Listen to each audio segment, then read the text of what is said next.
Good morning. Thank you, Prof, for the introduction. I'm going to add one or two things which I think are going to be relevant as we engage together in what I'm going to be sharing with you. Let me also hasten to add that I am a preacher. I enjoy preaching, but I'm not going to be preaching right now. And if you think I'm preaching, just remind me, Pastor, please stop preaching. So I'm not going to preach. We want to thank the pastor for the challenging message, and we will use that message to guide us through the day, and it will be our provision as we journey to the hours of the day. I must add to what has been said, just to create relevance, and basically trying to say to the house here that I'm not a novice when it comes to Adventist education. So I need to say that. I said I'm not preaching, so I can say that. And that is, I studied at Bethel, did my diploma in ministry at Bethel, and came back to Bethel. I worked as a dean of men at Bethel. Worked also as a church pastor at Bethel. Worked also as a lecturer at Bethel. Studied at Oakwood. Studied at Heidelberg College, which was the campus for Andrews. I've been an education director at the Cape Conference. Then it was known as the Southern Conference. So I have been in and out of Adventist education directly and indirectly. And I thought I should raise that as we start and begin my presentation this morning. I was looking at the program and I saw what we see here as a theme, shifting the landscape of Adventist philosophy of education. But I was attracted more on the inscription there, educating for eternity. And that's what I'm going to be focusing on. I don't want to call that the theme, because the theme will have to be this. But I'm going to, if you allow me, I'm going to call it the motto, if you please, which also informs our theme, shifting the landscape. And I'm looking then at educating for eternity, which I found very, very informative and meaningful. The theme, shifting, may change next year, but I think educating for eternity cannot change. We can't next year says, no, now we're no longer educating for eternity. But next year we may have shifted the landscape. We'll deal with other issues. Next year can be 5 years from now, 10 years from now, but we may have shifted. But educating for eternity, until we arrive in eternity, we will still be doing that. So I thought I'll look at that. And I also believe that this motto, educating for eternity, is also a reflection of our philosophy, our basic education, philosophy of education. And I will actually expound on that shortly. On the surface, looking at educating for eternity, it might actually create a problem and some contradictions, because one would ask and say, what's the problem with the present? Why are you educating for eternity? We are here. Why are you trying to run away from the present and educating for eternity? So are you saying that the people that are being, that are the beneficiaries of that education will be able to use it in eternity? And what about now? Don't we need to have such? Like I said, that would be superficial reading of this theme. But at a deeper level, I think this theme presents a unified approach, a unified reality. It embraces not only eternity, it embraces also the here and now. It embraces the here and now, it embraces the hereafter. It is basically also a call to a proper understanding of eternity. Eternity does not start in eternity, it starts in the present. There's nothing like it in eternity that just drops from heaven. Eternity is a process that has already started. In other words, heaven begins now. And one of the reasons why some of us are afraid to go to heaven, I'll talk about that later on, are afraid to go to heaven is because we have not experienced it. We have not experienced heaven. So it's so strange and so fearsome. We don't know what we are up to or up against or what we might experience. But if we give ourselves an opportunity to experience heaven, we might also look forward to, I'm saying that with tongue in cheek, we might look forward to experiencing it. Now, I believe with all my heart that our philosophy of education, which is reflected in our motto, speaks to both here and now, and of course, as well as eternity or the hereafter. It is, in my view, the misapplication and of our philosophy that has led to a situation where the now militates against the hereafter, where we have eternity that has no present, where we have eternity that is divorced from the present or void of the present. Now, as a church, I can say that we have suffered from a disconnect between our theology and praxis, incongruence between our philosophy of education and our curriculum, both inside and outside of the classroom. Our church history is littered with cases, if you please, a system that reflects a misrepresentation of our philosophy. We don't have to change our philosophy. We have to change our behavior. We have to change our praxis.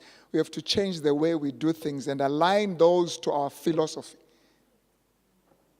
It is my contention that to espouse a better future, which is different from our past, and I'm going to be taking a glimpse at our past, we will have to critique our past. And it's a painful thing. And everyone wants to move on. Let's move on. Don't forget about the past. Let's move on. But we will not go very far if we don't critique our past. And I'm not saying we should be obsessed with the rear view mirror, because then, as somebody said, we'll crash into our future. But we need to be able to know where we are going if we want to make, where we have been, if we want to make progress.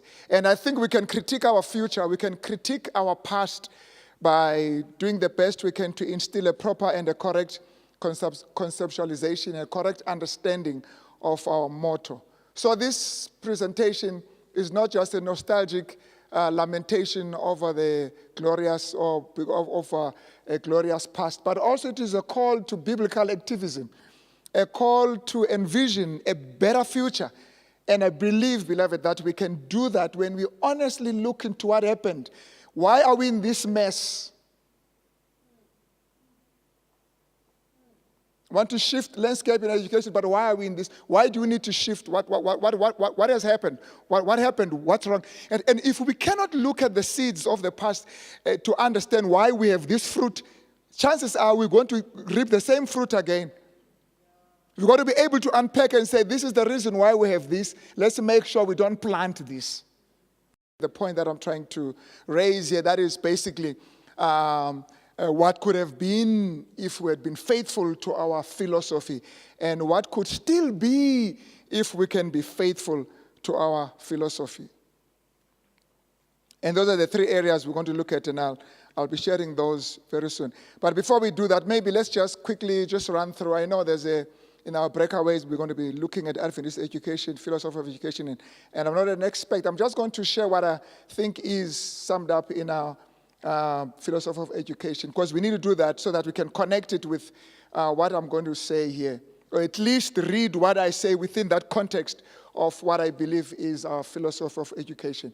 In the book Education, page 13, Ellen G. White says, it is the harmonious, defining education, development of the physical, the mental, the spiritual powers, physical and the mental and the spiritual powers. It prepares the student for the joy of service in this world and for the higher joy of service in the world to come. So you've got both worlds. You've got this world and the world to come.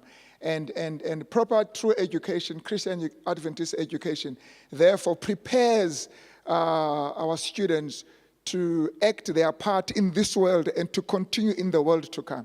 So which means in the world to come, there will also be an opportunity to serve.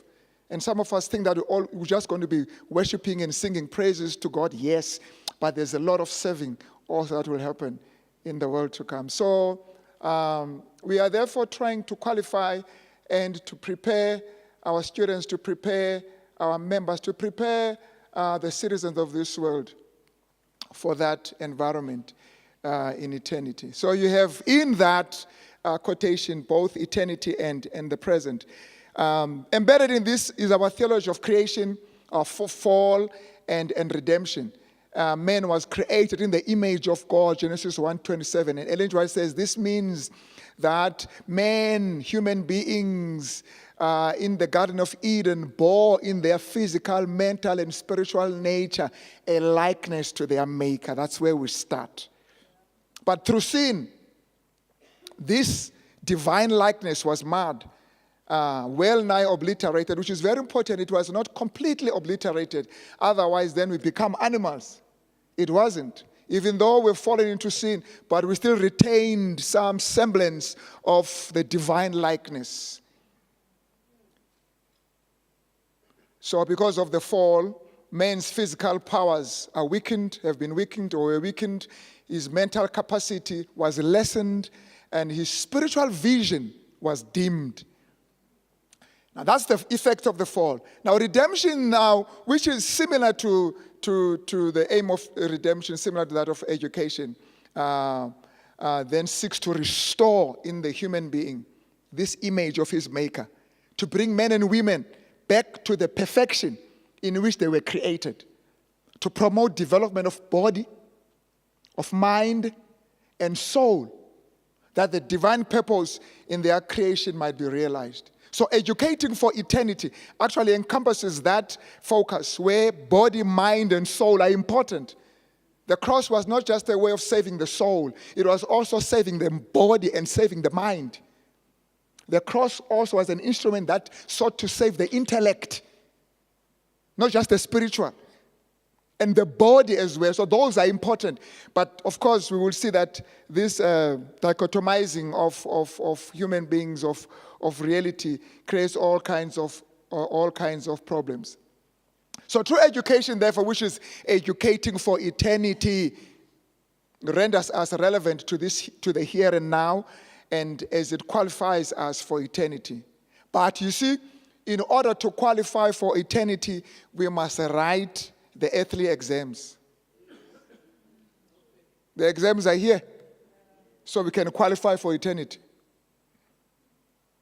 Now, a proper understanding and application of this philosophy, in my view, would have created three things that I'm going to mention in our past that we are still struggling with in the present and going into our future. One, racial harmony. If we had been honest in our philosophy, if you have been honest to our philosophy, we would not have a racist church. The racist church is actually militates against our own philosophy as an Adventist church. That's the past, which actually still informs the present. Had we been faithful to our philosophy, I think we would have had a decent biblical model for social activism. Had we been faithful to our philosophy, I think we would have had a penchant desire for excellence in all that we do. Now, that's the past, present, moving into the future. And those are the three areas we're going to look at. Now, before we do that, allow me to just quickly share with you remind you of the role that Christian schools played in South Africa, in the history of South Africa. Now, Christian schools, we know, played a very significant role in the evangelization and Christianization of the indigenous people, of the Africans in our country, in our continent. It was not the churches, by the way, it was the schools that produced converts. It may surprise some of you if I remind you that for the first 200 years or so, there was little or no missionary work amongst the indigenous people. There was no interest for the conversion of Africans, contrary to what some believe. when the colonialists landed here, their idea was not to convert us. I'm not going to get into what they had in their minds, but that was not their purpose.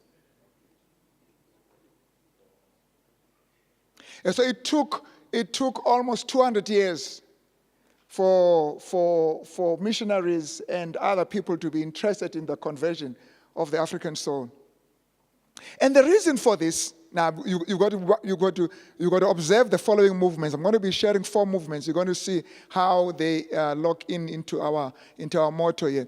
The reason for this, why they were not interested in the conversion of the indigenous, is because, now this I'm going to quote here so that I can hide behind this person, so you don't say I said it. It is because, now this is written by Perry Noble, who is rated as one of the first historians to chronicle the history and the stories of missions in Africa. This is what he says. He says, blacks were regarded as creatures of the devil and as the Canaanites doomed to destruction. They were not to be treated as human beings. Christianity was intended for white people. So we start right there, that this whole thing called Christianity was not meant for black people. So when you say in your mind that the white people came here so that to make us Christians, no, that was not the idea. That came later on. We were not even fit to be Christians. If you talk about educating for eternity, that excluded Africans because they could not be educated because there was no eternity for them. Eternity was never our destiny, and so therefore it was a waste of time to educate. You can't educate animals because there's no educating for eternity when it comes to animals. No animal is going to go to heaven. It doesn't matter how cute it is.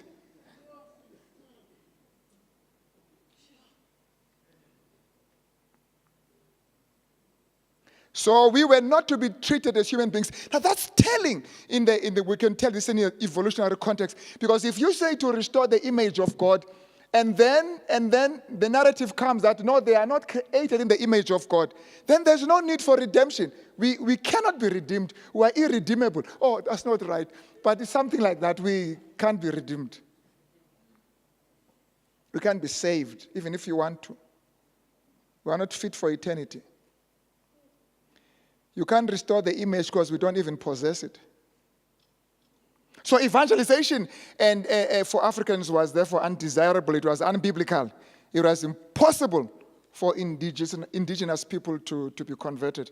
And if we don't have time, you could read and you'll really see that it was almost impossible for an African to be converted.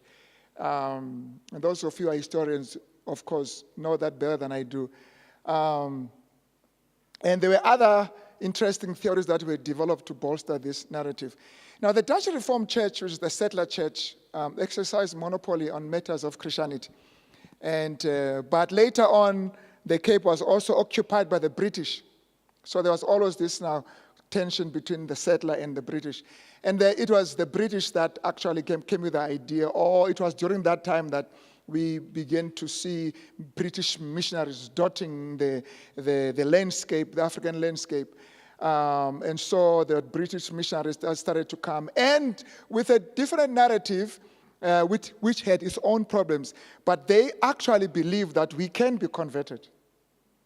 All right, that's where now you have the beginning of the Christian schools, of the schools that were established to convert Africans and to educate them for eternity.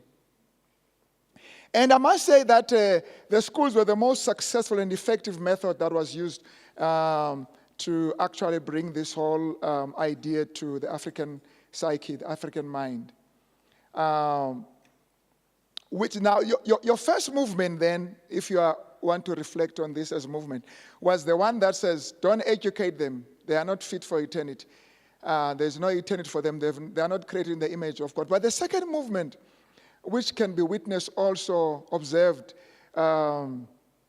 as we look at educating for this theme, educating for eternity, was that let's educate them for eternity only. In other words, they mustn't think that their context is important.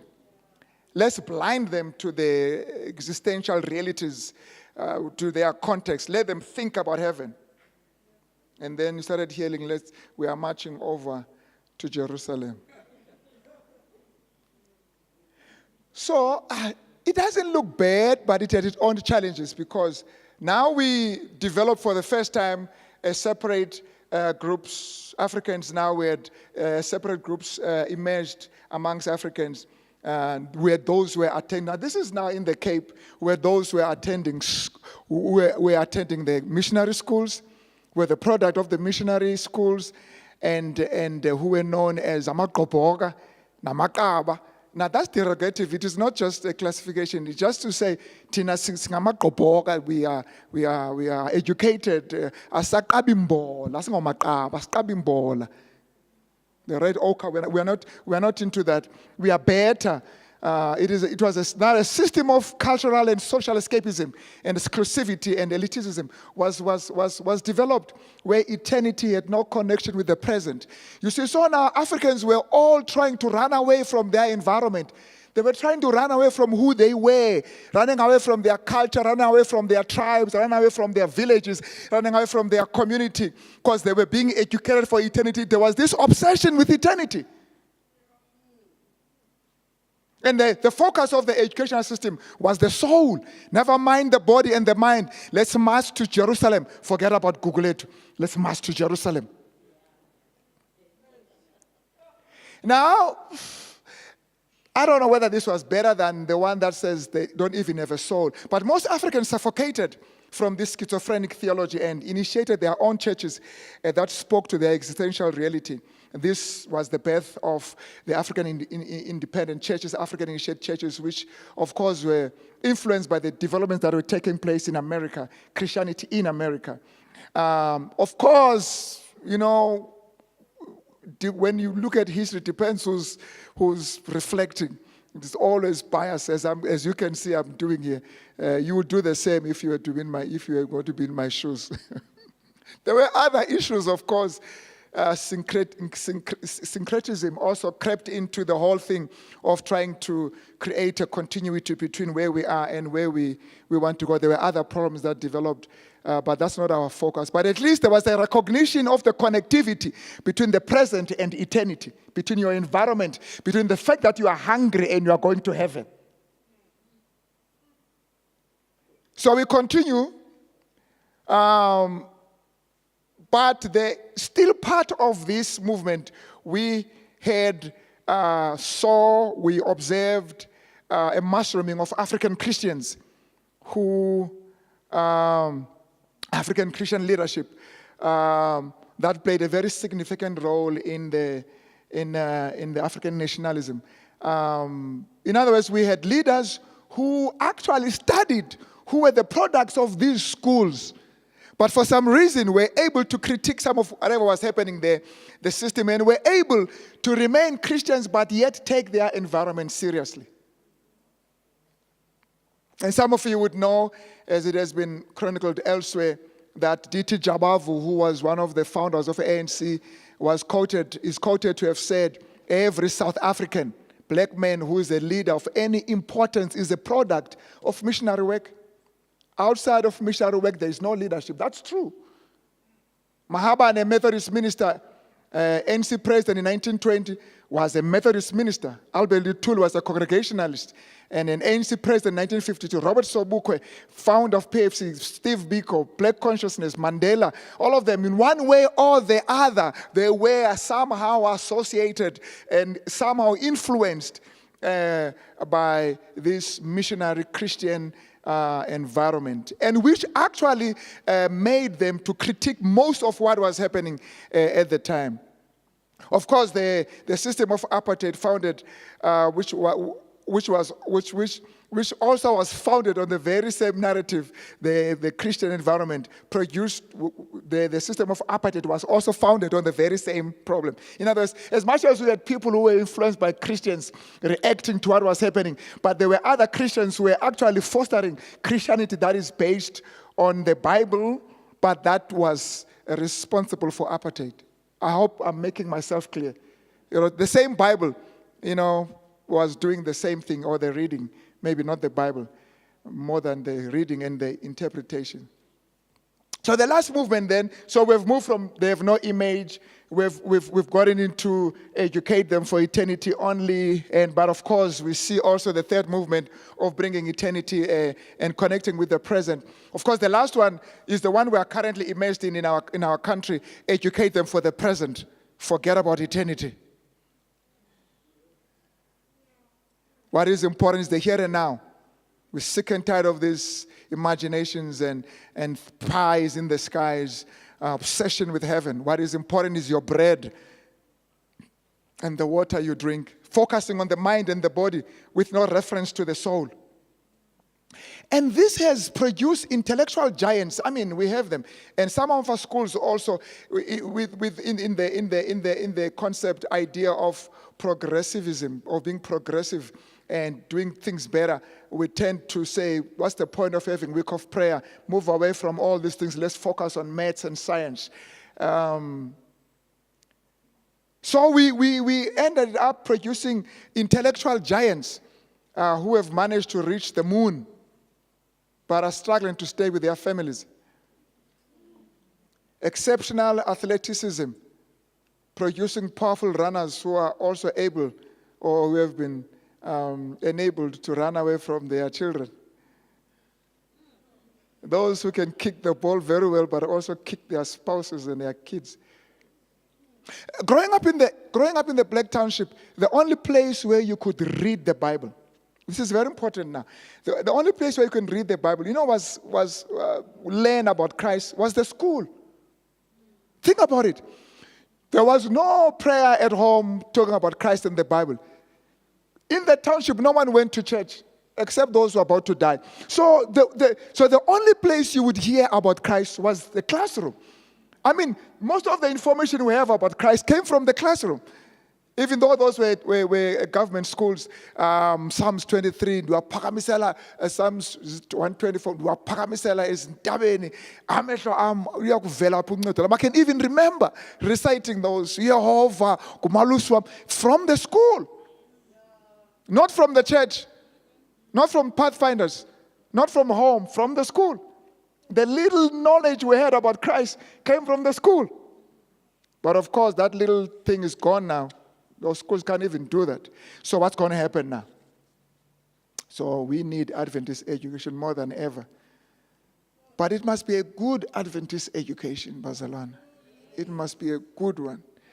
We can't repeat what happened in the past. Now, if we look at in our history, we observe that the establishment of Adventist schools coincided with the rise of African nationalism. By the time apartheid was established, already our schools had been in existence. At least our three main colleges, Helderberg, Good Hope, and Bethel. By the time you hit 1948, those schools were there. But for some reason or another, they moved on as if there was nothing. As if there was no 1948. The curriculum did not even reflect on what was happening in the country, because we're educating for eternity.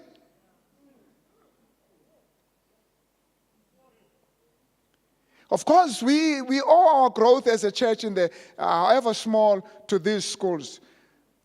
But we hardly find any notable Adventist thinker, whether black or white, that had a recognizable impact and influence in our history in South Africa. Maybe they are there, but let me say they're far and scarce, can't find them.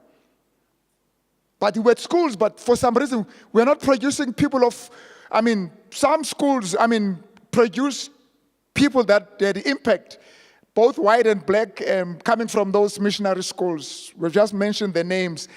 But not so with our educational system. People were going there, coming out, but we don't know who they were and what they were doing and what impact they were having on the society. Of course, I'm not saying, I'm just generalizing. There were those who, I'm just saying, for an Adventist young person, you want growing up, you want to say, listen, look, so-and-so, start about so-and-so, what so-and-so achieved, who was also a product of the Adventist education. It's you don't find many of those that you can bring, that you can talk about, that you can reflect upon. And then why? Why is that the case? I basically think that, and it can be argued that it is because our schools at different times and periods tended to emphasize eternity at the expense of the present. So you'd have in the past teachers who are not qualified. Doesn't matter as long as they can read the Bible. So let's go on. So you are taught maths by a person who does not know maths. So you all study together. It's true. What's important is that your soul is safe in the hands of Jesus. So the soul was to be reached at the expense of the mind and the body. So what happens at the end? The product is a soul without the mind and the body. And at times there was a tendency to emphasize the present at the expense of eternity, whether deliberately or not. And I'm going to be looking at that. Let's look at these three things quickly, and then we bring this to an end. Let's look in the area of race relation, what I call racial harmony, because we're still there right now, and we need to deal with that as we move forward. When other Christians, both black and white, were agitating against segregation, land dispossession, and later apartheid, we kept silent and instead endorsed the very system in our school. But I'm asking, why did we keep silent? So we have to ask that question. We're not going back, but the tendency is if we don't know why we did that, we will do it again. If your philosophy says we are created equally, why are you silent when you are not treated equally? Why do you keep spewing a philosophy that actually does not agree, is not congruent with what you are doing? Heidelberg College, 1893 was established. 1893, am I right? Yeah. 1893 was established,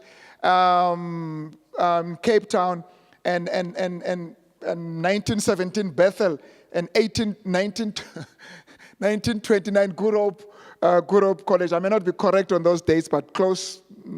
But Heidelberg, 1893, the first institution outside of America, became a white institution. Good Hope College, colored. 1917, Bethel College, black. What is that? Where do you find that in your philosophy?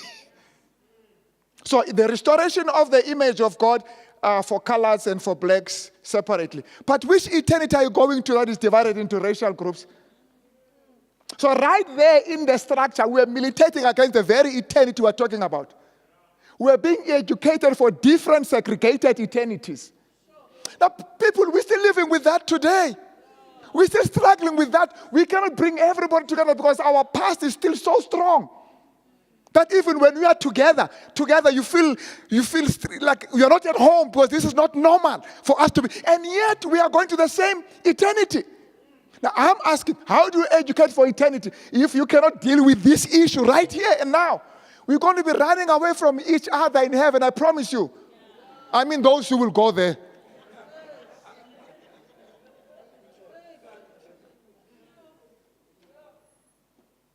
I said I'm not going to be preaching. If you disagree with me, it is because you did not give me your script to read. Otherwise, I would be agreeing with it because I would have read it. Now, this clearly was not educating for eternity, but for the present. It was an attempt to qualify our students to live in a segregated and a racist environment. We are qualifying them for that by creating such structures, but not for eternity. This was a gross misrepresentation of eternity. A racially divided eternity is not biblical, it is a heresy. But we defended that with all our might and engaged in creative ways to sustain it. So at Bethel, we had lower Funsunkos, the lower and the upper campus, as if there's lower and upper campus in heaven. Heidelberg College, there were other races who could not eat together with their fellow student, eat outside of the dining hall. They could not be part of the graduation ceremonies and exercises because we are going to heaven that looks like this. So I have to travel from Cape Town, past Good Hope, past Heidelberg, landed at Bethel. And yet all these people that I met, that I passed, we are all going to the same heaven. We failed, we must admit, to present to our country a biblical vision of eternity. And as a result, Adventism in South Africa is still struggling to take off. We're struggling for legitimacy. Because people are asking, where were you? What went wrong?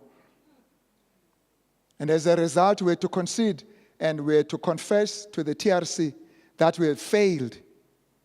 We have not lived up to our own philosophy of education. There was no reason for us to be confessing at TRC. We should be one of the churches that would have stood and said, this is what we believed and this is what we did. And of course, would have suffered for it. Well, I still believe that what poses the greatest danger for our country is not just crime, corruption, looting, state capture, whatever. It is melanin. It is color, steel. In our country, so our country is still waiting to see a representation, illustration that black and white can stay together. We don't need black Mondays and white Mondays. We need South African Mondays, national Mondays. Racial division is a recipe for self-destruction. We can no longer run meetings of this nature. I will never be part of them. This is the last one. If we continue doing that, we can no longer run meetings of this nature and summits of this nature and not have race relations as an item in the agenda.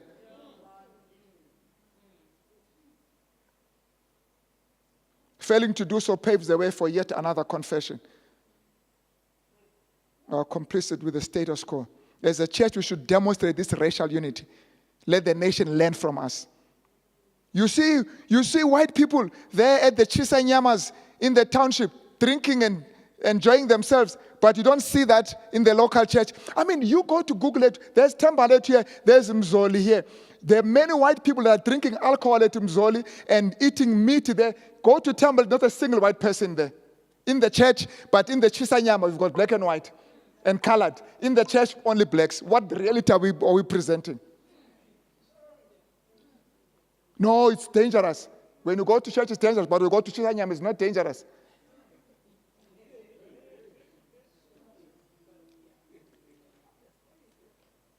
No, I think as a church we can do better.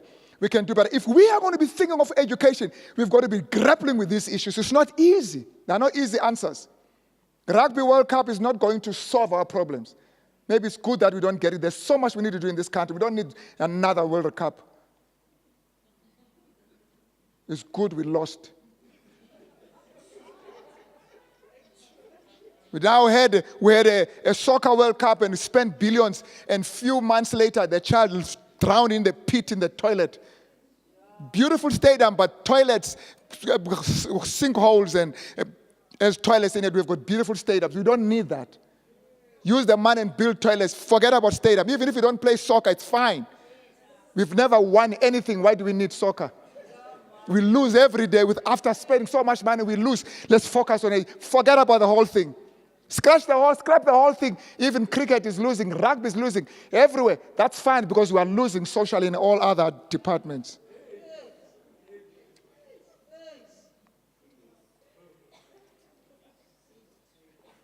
Let us have schools whose curricula reflects our philosophy. Let us breed a new generation by God's grace that is non-racist. Let us educate for eternity. C7 used to be a predominantly white, if not exclusively, but today you can hardly see a white student. The same can be observed in other schools. Very soon we'll only have blacks at Helderberg. What's happening? What is this really that makes others to run away?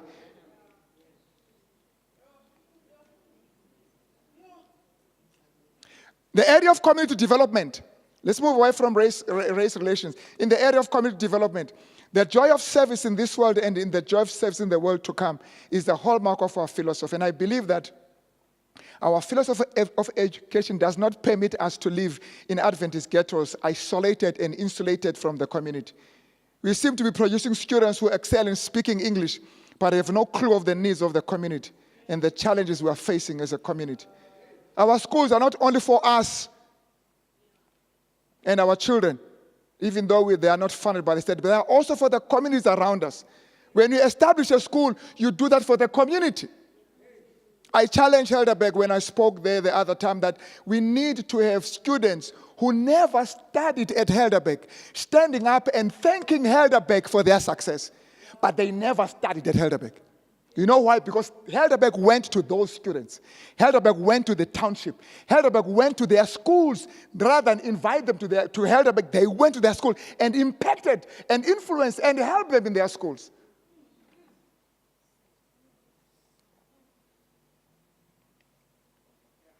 When I was still at Helderberg working there, at that time, we do not have community engagement as part of our curriculum.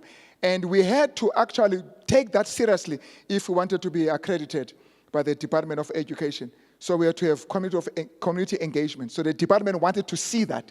So the department was forcing us to be consistent and to be faithful to our philosophy. Our schools must never be missionary enclaves and religious castles shielding us from the barbarians and the uncivilized of our society. Educating for eternity should be reflected in our curriculum that seeks to alleviate poverty, that connects our students to the poor of our society. It must. It mustn't just be once off. It must be regular. It must be part of the curriculum. That when you graduate from this school, you will be closer to your community. You will love those who are underprivileged and marginalized. You will want to do something. You will serve your community. Eternity seems to hinge on how we treat the less privileged, the poor and the marginalized. If Matthew 25 is anything to go by, our march to Jerusalem cannot bypass Mannenberg. And the last one, striving for excellence. Yes, we have, as part of our philosophy, the statements such as training the youth to be thinkers and not mere reflectors of other men's thoughts. Higher than the highest human thought can reach is God's ideal for his children, godliness and godlikeness. Powerful statements. Judging by our philosophy, we are supposed to be the bastions of excellence, both mentally and spiritually. The talk of the country. Look at those Adventist schools. But what do we see? We have schools that strive for academic excellence at the expense of spiritual excellence. While others are big on weeks of prayers with no structured tuition in maths and science. Your child goes to school, he comes back knowing the whole Bible and memorizing every text, but he fails his maths. That's not educating for eternity.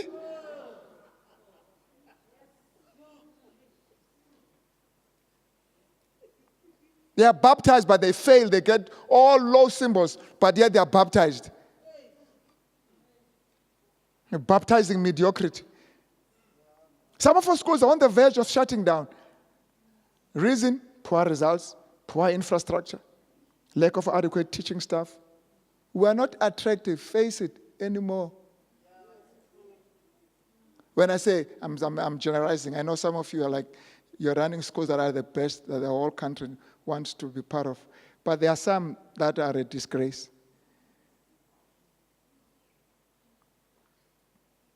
And the church is pumping millions to these schools in the form of subsidies. But sometimes I feel like we're decorating a sinking ship. We used to be known as reformatories, but even that is no longer a drawing card. Some students learn to use drugs from our schools. Well, maybe not all of our schools, but I'm not going to mention names here. Now, we need to be at a cutting edge of research and development. We need to have our own Ben Carson. I don't mean the politician Ben Carson who can't even explain his own housing budget. I mean the brain surgeon. We need our own Ben Carsons. The standard of private education school system is high, and people are not shy to pay. Why is that a challenge with us in our schools? In conclusion, let us educate for eternity. But it depends on what you think eternity is. Eternity demands a holistic approach, covering all the aspects of human existence. Let us show the world, South Africa, what eternity looks like. And this we can do at least by exhibiting in our curriculum and fostering in our students racial unity and harmony, service to our community, and striving for excellence. Thank you.